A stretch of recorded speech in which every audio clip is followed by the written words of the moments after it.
अस्सलाम वालेकुम dear students, उम्मीद करता हूँ आप लोग ठीक होंगे। Welcome to research science forum. नबी पाक सल्लल्लाहु अलैहि वसल्लम ने इरशाद फरमाया, बेहतरीन इंसान वो है जिसका इखलाक अच्छा है।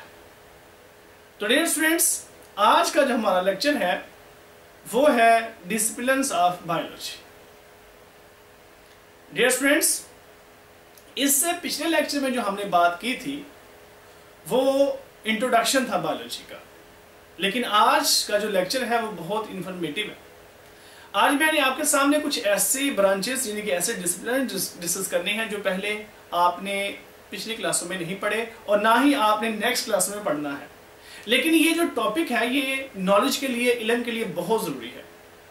मैंने पहले लेक्चर में ये बात डिस्कस की थी आप लोगों के साथ कि बेशुमार चीज़ें ऐसी होती हैं जो नॉलेज के लिए, इल्म के लिए बहुत ज़रूरी हैं, अगरचे वो आपके सिलेबस से ताल्लुक़ नहीं रखती। तो आप लोग अपना एनालिसिस करें, कोलीग्स का एनालिसिस कर सकते हैं, स्टूडेंट्स का एनालिसिस कर सकते हैं, जस्ट फॉर इंफॉर्मेशन कि क्या उनको इनके बारे में पता है। तो स्टूडेंट्स अपना नॉलेज बढ़ाएं। मैं अपने कोलीग से भी ये बात कहूँगा कि अपना इल्म बढ़ाएं। ये चीज़ें हमारे लिए बहुत ज़रूरी हैं, आप लोग इनको सीखें और दूसरों तक ये पैगाम को लेके जाएं। तो नॉलेज के लिए, बायोलॉजी के इल्म के लिए आपको मैं ये बात कहूँगा कि इस चैनल को भी सब्सक्राइब करें ताकि आपके पास हर नई वीडियो सबसे पहले आपके पास पहुँचे। तो हम देखते हैं। तो dear students, biology you know that is a study of living organisms. हमने लास्ट टाइम पढ़ा था कि बायोलॉजी की जो मीनिंग है वो क्या है, that is a study of living organism या you can say that study of life. तो डियर स्टूडेंट्स, बायोलॉजी के मेजर 3 डिसिप्लिन्स है। The first one that is zoology, the second one that is phytology and third one that is microbiology. zoology क्या है? ये 2 word से drive किया गया है, दैट इज जू यानी कि जोन और लोगस। You know, zoology is the study of animals. Zone mean animals and logos mean study. तो simple इसके meaning क्या हुए? Study of animals. The second one that is phytology. ये students term आपके लिए नहीं है। पहले हम botany पढ़ते रहे हैं, no doubt ये जो botany का word है ये botany से derive किया गया है, जिसका मतलब plant है। यहाँ पे जो मैंने word use किया है वो क्या है? Phytology. Phyto mean plants and logos mean study. यानी कि आप इसको बॉटनी का नाम भी दे सकते हैं, botany that is a study of plants या plant study. Plant study is called botany. तो जो तीसरी स्टूडेंट इसकी मेजर ब्रांच है या मेजर फील्ड है उसको हम क्या कहते हैं? Microbiology. You know, microbiology is a study of microorganisms. Study of microorganisms is called as microbiology. तो ये स्टूडेंट्स हमारे पास इसके 3 मेजर डिसिप्लिन्स या आप ये कह सकते हैं कि इसके 3 मेजर फील्ड्स हैं। किसके? बायोलॉजी के। The first one that is zoology, second phytology और थर्ड माइक्रोबायोलॉजी। ये तो आप लोगों को पहले पता है, पता होना भी चाहिए। तो ये 3 मेजर इसके फील्ड हैं या मेजर इसके डिसिप्लिन्स हैं। हम देखते हैं कि वो कौन कौन से डिसिप्लिन्स हैं जो जोलॉजी से रिलेट करते हैं, वो कौन से हैं जो फाइटोलॉजी यानी कि बॉटनी से रिलेट करते हैं और वो कौन से हैं जो माइक्रोबायोलॉजी से रिलेट करते हैं। तो पहले हम देखते हैं स्टूडेंट्स कि इनमें से बायोलॉजी से मुतालिक यानी कि जोलॉजी से मुतालिक कौन से हैं। तो मैंने यहाँ पे चंद एक आपके सामने डिसिप्लिन डिस्कस किए हैं जो सिर्फ जोलॉजी के हैं, चंद एक फाइटोलॉजी के हैं, चंद एक माइक्रोबायोलॉजी के। The first one that is apicology. Apicology क्या है? That is a study of बीज, मक्खियों की स्टडी, जो पहले आपने कभी नहीं सुना होगा। आपने टर्म सुनी होगी entomology, that is study of insects. तो ये स्टूडेंट उसी में से है यानी कि आप ये कह सकते हैं उसी की एक सब ब्रांच है। एपिकोलॉजी, द स्टडी ऑफ बीज, बीज को रखना, जैसे हनी बीज, इस तरह के जितने भी ये बी का एक ग्रुप है, बीज का ग्रुप है, इसको हम स्टडी करते हैं किसमें? एपिकोलॉजी में। The next one that is anthropology, that is a study of you can say that human behavior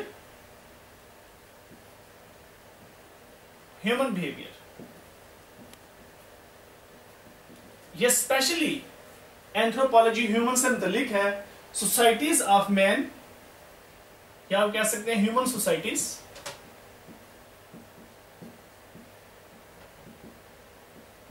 human society जो प्रेजेंट सोसाइटी है और जो पास्ट सोसाइटी थी, वो सारा हम इसमें स्टडी करते हैं।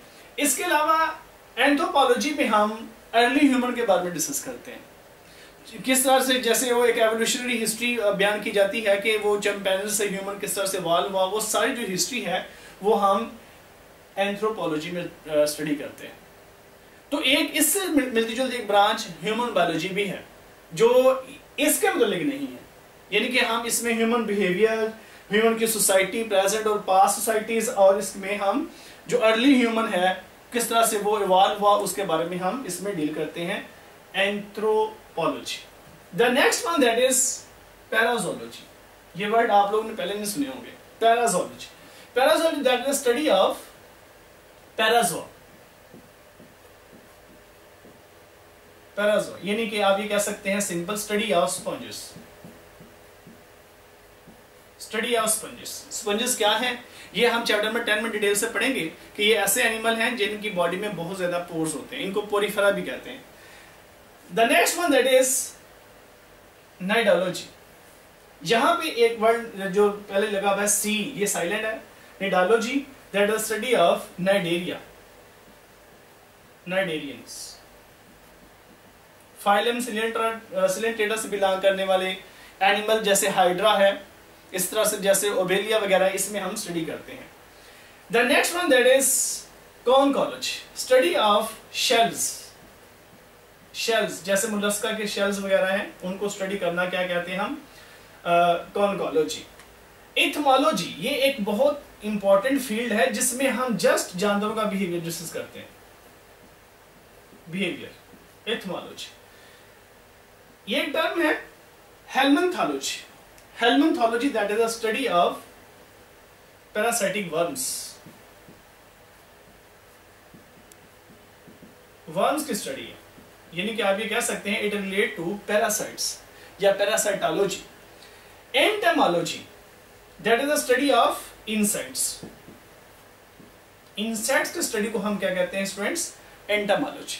तो यहां पे ये जोलॉजी की तमाम आप कह सकते हैं कि सब डिसिप्लिन्स है, यानी कि अगर आप जोलॉजी को मेजर फील्ड समझ लें, मेजर आप डिसिप्लिन समझ लें, तो इसके ये सब फील्ड कौन से हैं?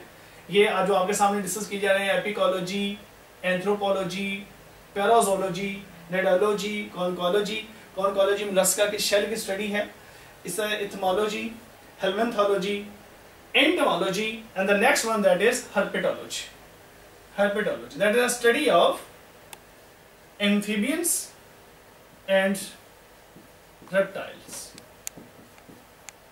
reptiles और amphibians की स्टडी को क्या कहते हैं students?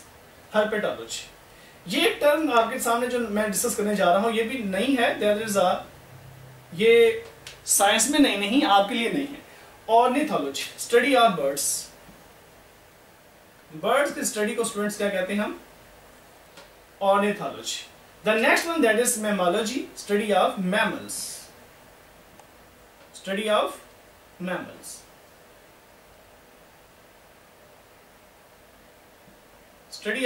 is called as mammalogy. The second last that is human biology. It is also related to zoology.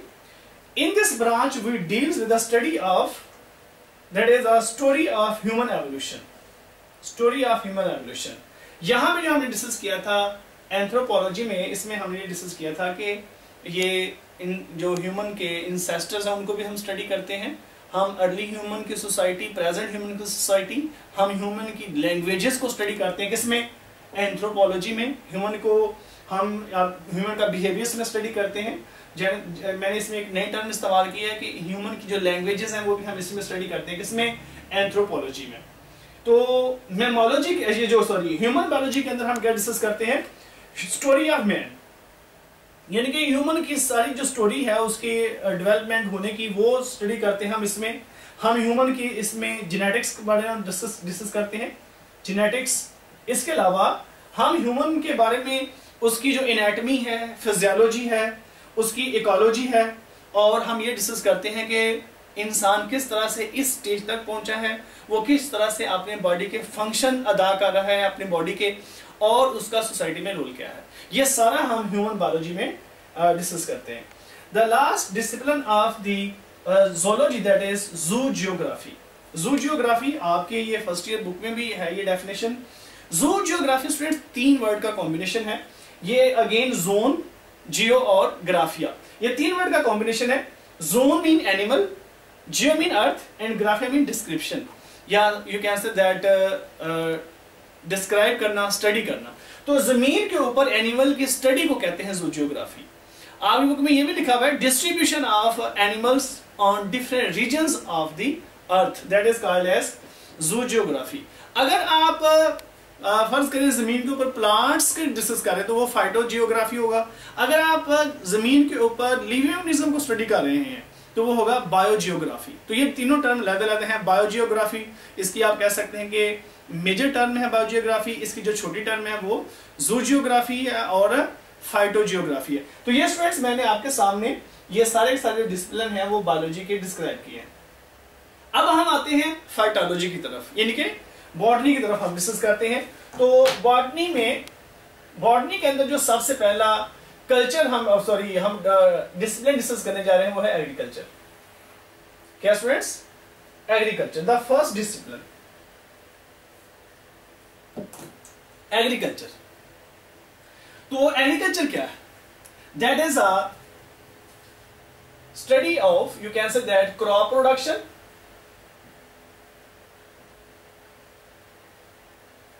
in agriculture fields and rearing of livestock। यानी कि हम इसमें ह्यूमन के लिए वो ऑर्गेनिज्म कल्चर करते हैं जो फूड के लिए बड़े इंपॉर्टेंट है, चाहे वो प्लांट्स हैं चाहे वो एनिमल्स हैं। तो ये दोनों हम इसमें स्टडी करते हैं एग्रीकल्चर में। लाइवस्टॉक यानी कि एनिमल्स, रियली मतलब रखना उनको, उनकी हिफाजत करना, उनको प्रोड्यूस करना, उनकी नस्ल को आगे बढ़ाना।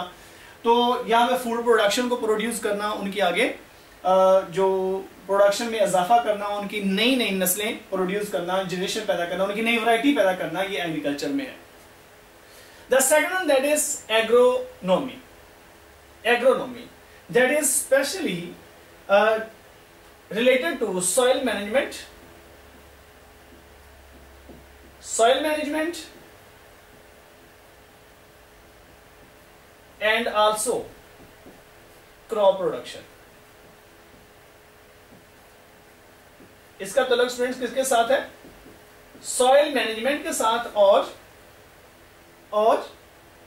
क्रॉप प्रोडक्शन से मुताल्लिक। यानी कि यहां पे हम नो डाउट क्रॉप प्रोडक्शन के बारे में डिस्कस कर रहे थे, लेकिन इसके साथ हम ये कह सकते हैं कि लाइफ स्टॉक भी था।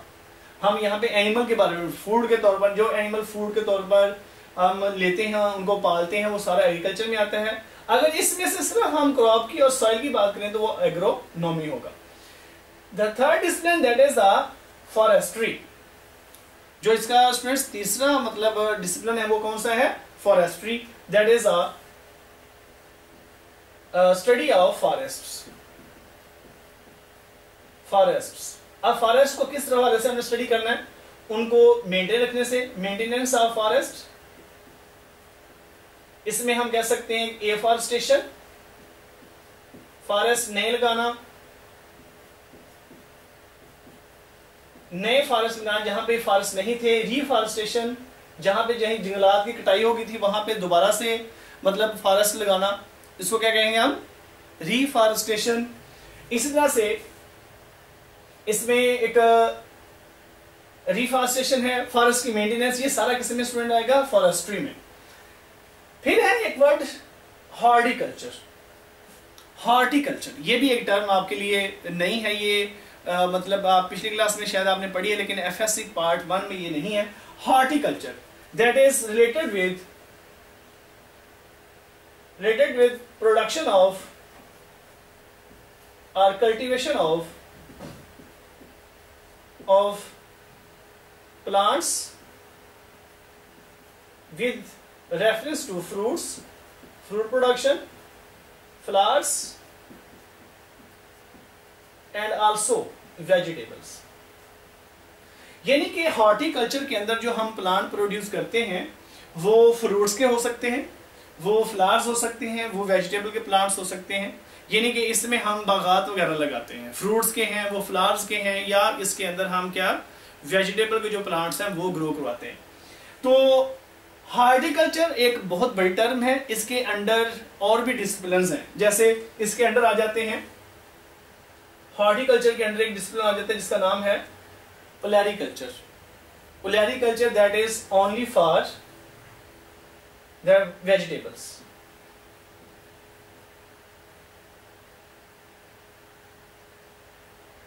ओलेरीकल्चर स्टूडेंट्स स्पेशली किसके लिए है? For the production of vegetables. फिर इसके बाद इसी के अंडर एक और डिसिप्लिन है that is pomology, that is for the study of fruits या फ्रूट प्लांट्स। फिर इसी के अंडर एक और discipline that is a floriculture, that is the study of flowers. Flower की स्टडी के लिए जो डिसिप्लिन इसी का है वो फ्लोरिकल्चर, फिर पोमोलॉजी, देन ओलेरीकल्चर। यानी कि ये आप कह सकते हैं कि हॉर्टिकल्चर के 3 सब डिसिप्लिन्स हैं। क्योंकि ये बॉटनी से रिलेटेड है, इस वजह से हमने इसको सारे को बॉटनी के अंडर ही लिख दिया है। तो ये स्टूडेंट्स थे आपके पास जूलॉजी के, ये बॉटनी के हैं। और जो नेक्स्ट वन है दैट इज माइक्रोबायोलॉजी। हमने भी डिस्कस किया कि माइक्रोबायोलॉजी क्या है, that is study of microorganisms. Study of microorganism is called as microbiology. अब माइक्रोबायोलॉजी आपकी बुक में इसका जिक्र है कि study of microorganism is called as microbiology. लेकिन इसी डिसिप्लिन के अंडर हम माइक्रोऑर्गेनिज्म के उसके जो बेनिफिट्स हैं, उसके डिसएडवांटेज हैं, उनका जो लाइफ साइकिल है वो भी इसी में डिस्कस करते हैं हम। और हम ये भी देखते हैं कि माइक्रोऑर्गेनिज्म किस तरह से ट्रांसमिट होते हैं, इनकी एप्लीकेशन क्या है, वो सारा हम माइक्रोबायोलॉजी के अंदर ही डिस्कस करते हैं। इसकी जानने का एग्जांपल आप जैसे bacteria, viruses, microscopic algae and fungi. इसी बेस पे हम माइक्रोबायोलॉजी को फर्दर डिस्प्लेस अपना जो डिसिप्लिन है उसमें डिवाइड कर सकते हैं, जैसे बैक्टीरियोलॉजी और virology. Do you know what is bacteriology? Simple है, that is a study of bacteria. यानी कि हम कह सकते हैं कि बैक्टीरिया की स्टडी को स्टूडेंट्स हम क्या कहेंगे? बैक्टीरियोलॉजी।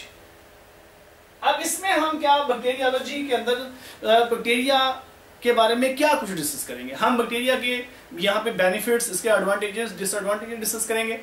हम ये देखेंगे कि बैक्टीरिया किस तरह से ह्यूमन के लिए फायदेमंद है, नुकसानदेह कौन कैसे हैं, इनमें से कौन से बैक्टीरिया ऐसे हैं जो डिजीज काज करते हैं, फर्मेंटेशन में कौन से बैक्टीरिया इस्तेमाल होते हैं, हम बैक्टीरिया से कौन कौन से ह्यूमन के लिए यूजफुल प्रोडक्ट्स बना सकते हैं। तो ये सारा किसमें आएगा स्टूडेंट्स? बैक्टीरियोलॉजी में। The next one that is a virology, study of viruses. तो वायरसेस की स्टडी स्टूडेंट क्या होगी? वायरोलॉजी। तो ये दोनों जो डिसिप्लिन है वो इसी के अंडर आते हैं, किसके? माइक्रोबायोलॉजी के। तो वायरोलॉजी क्या होगी? Study of viruses. तो वायरसेस के बारे में हम वही बातें डिस्कस करते हैं जो बैक्टीरिया के बारे में डिस्कस की थी, इसके एडवांटेजेस, डिसएडवांटेजेस, इसका लाइफ साइकिल, इसका मोड ऑफ ट्रांसमिशन, इससे होने वाली डिजीजेस वगैरह। तो ये स्टूडेंट्स चंद एक डिसिप्लिन थे जो माइक्रोबायोलॉजी से रिलेटेड थे। अब अगर फर्ज करें आप जस्ट फंजाई को डिस्कस कर रहे हैं तो उसके लिए एक टर्म इस्तेमाल की जाती है दैट इज माइकोलॉजी। माइकोलॉजी। तो माइकोलॉजी स्टूडेंट क्या है? That is a study of fungi. अगर आप जस्ट फंजाई को स्टडी कर रहे हैं तो ये स्टूडेंट को क्या होगी? माइकोलॉजी। तो ये आपसे पूछा जा सकता है व्हाट इज माइकोलॉजी, तो आप कहेंगे स्टडी ऑफ फंजाई। इसका जिक्र आपकी बुक में है, चैप्टर नंबर 8 में माइकोलॉजिस्ट का जिक्र किया गया है कि वो माइकोलॉजिस्ट किस तरह से फंजाई को स्टडी करते हैं, उनको किस तरह से वो क्लासिफाई करते हैं। तो माइकोलॉजी क्या है? That is study of fungi. एक वर्ड और है phycology. Phycology that is study of algae. तो एलगी की स्टडी को स्टूडेंट हम क्या कहते हैं? Phycology. Study of algae is called as a phycology. तो ये स्टूडेंट्स आपके सामने मैंने एक ऐसी टर्म्स रखी जो आपने पहले शायद इनका नाम ना सुना हो, किसी से भी ना सुना हो। तो ये स्टूडेंट्स इल्म के लिए पढ़ें, अपने आप को बेहतर करें, अपना नॉलेज बढ़ाएं। मैं चाहता हूं कि आपकी बायोलॉजी सबसे बेहतर हो। ये कैसे होगी? ये पढ़ने से, सुनने से डेफिनेटली आपका नॉलेज बढ़ेगा। तो स्टूडेंट्स जब वीडियो देखें तो पूरी वीडियो देखा करें, ताकि एंड तक वीडियो देखेंगे तो आपको बहुत ज्यादा इंशाअल्लाह इंफॉर्मेशन मिलेगी। यहाँ पे मैंने कुछ एक मतलब ऐसा ग्रुप रखा है डेफिनेशंस का जो स्पेसिफिकली ह्यूमन बॉडी से रिलेटेड है। यानी कि ये ज्यादा उन स्टूडेंट्स के लिए है जो मेडिकल के स्टूडेंट्स हैं। तो मेडिकल के स्टूडेंट्स के लिए ये टर्म्स आप उनसे पूछे, उनको इनका काफी ज्यादा इल्म भी होगा। जैसे इसमें मैंने इनको बड़ा सीक्वेंस के साथ लिखा हुआ, related to some definitions which are related to body parts, especially with human beings। ये human beings से related कुछ definitions हैं, मैंने इनको बड़े तरतीब के साथ, सीक्वेंस के साथ इनको अरेंज किया है।